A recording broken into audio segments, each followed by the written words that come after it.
Hello everyone.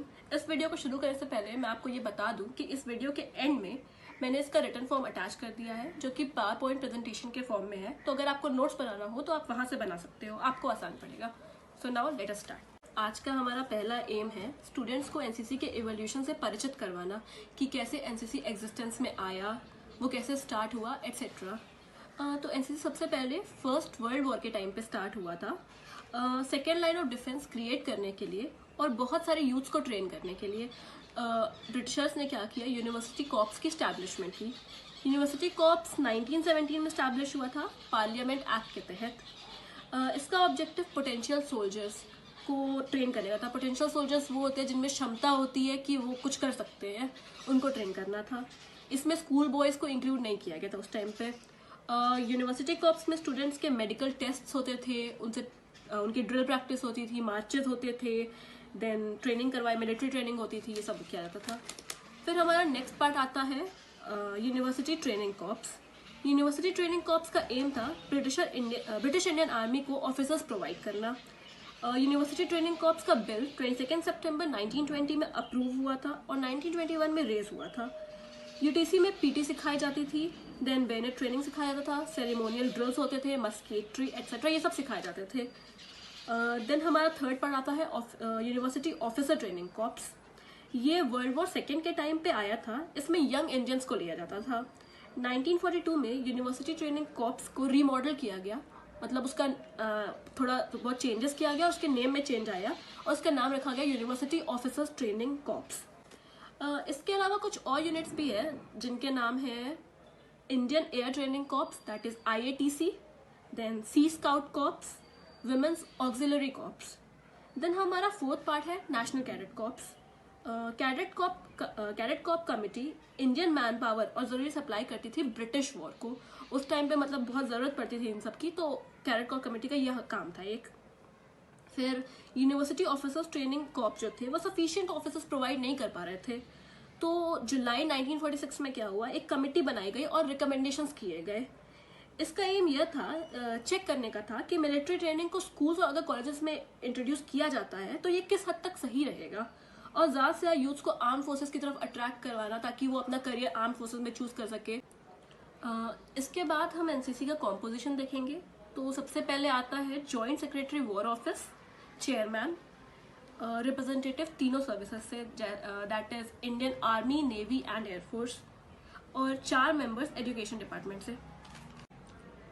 Indian interim government ने पंडित हृदयनाथ कुंजरू को 29 सितंबर 1946 में चेयरमैन अपॉइंट किया था। रिकमेंडेशंस के आधार पे एनसीसी 15 जुलाई 1948 को एग्जिस्टेंस में आया। पहले 96 यूनिट सीनियर डिवीजन कैडेट्स के लाए गए सितंबर 1948 में, फिर 4 यूनिट सीनियर विंग कैडेट्स के लाए गए जुलाई 1949 में। एनसीसी का एयर विंग 1 अप्रैल 1950 को एग्जिस्टेंस में आया। एनसीसी का नेवल विंग 1 जुलाई 1950 को इंट्रोड्यूस किया गया था।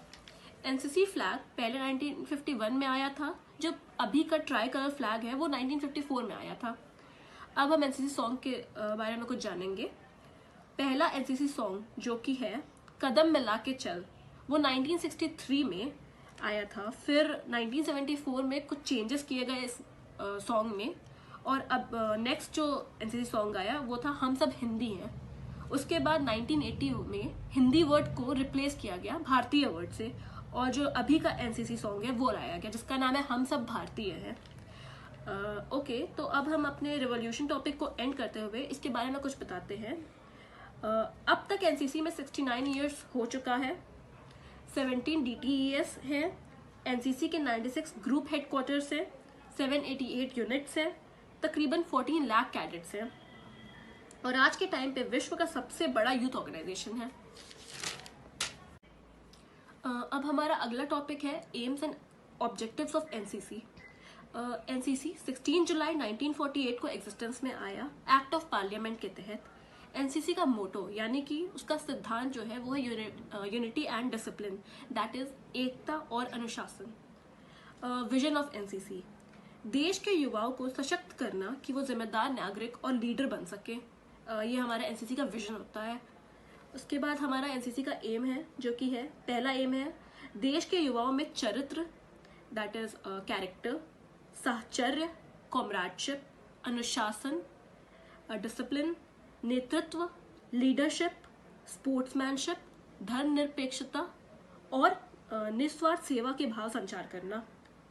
अगला है एक ह्यूमन रिसोर्स तैयार करना जो कि प्रशिक्षित हो, ऑर्गेनाइज्ड हो और प्रेरित हो, जो कि हर क्षेत्र में नेतृत्व प्रदान करे और देश की सेवा के लिए हमेशा तैयार रहे।